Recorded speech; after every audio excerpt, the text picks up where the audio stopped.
Thank you, Count Corla, and I'd like to welcome all my colleagues back as well into the recess and wish them success from now until the end of the term.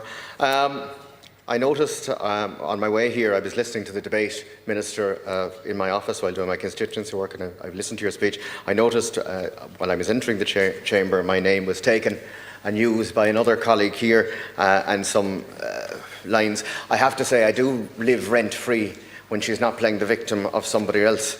But I must remind her, when she talks about people in independent Ireland being racist, I must remind her of one of her own candidates who spit into the face of a Jewish gentleman, which is currently being investigated by An Garda Síochána.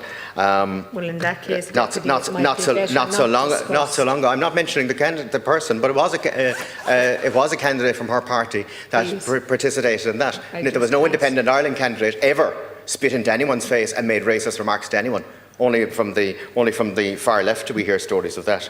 Ceann Comhairle, in a manner reminiscent of those that have warned of consequences of unbridling immigration in decades past, let us be frank, a nation does not control its borders, but if it does not control its borders, it loses its control of its future. We've witnessed in this situations an inflow of people not matching the outflow of facts. Minister, today you spoke about the Irish people that travelled abroad and our proud history, and we do have a proud history, but Irish people travelled abroad with their passport in their hand.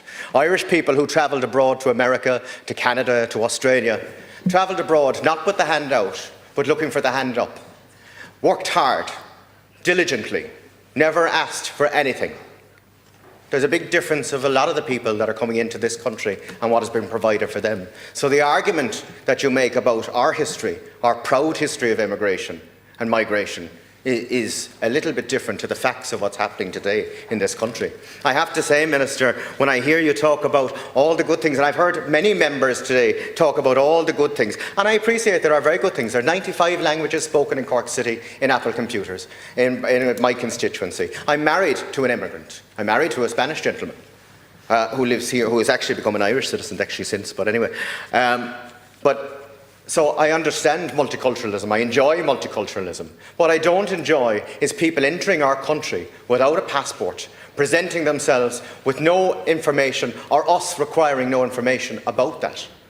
Minister, are you aware that somebody entered this country and when questioned at Dublin Airport, asked one of the simple questions, how do you enter, which is a set of standard questions set out by your department.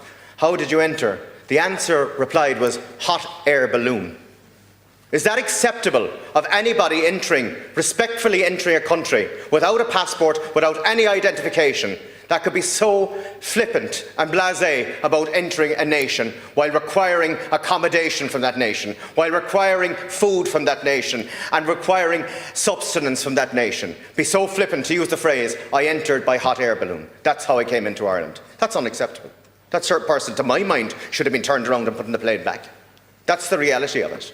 Minister, people in this House today have spoken about, how everything is rosy in the garden, how everything is marvellous in the garden, but it's not true. If you go down to Mallow and you see what's after happening in my constituency of Mallow, Minister, I apologise. Thank you.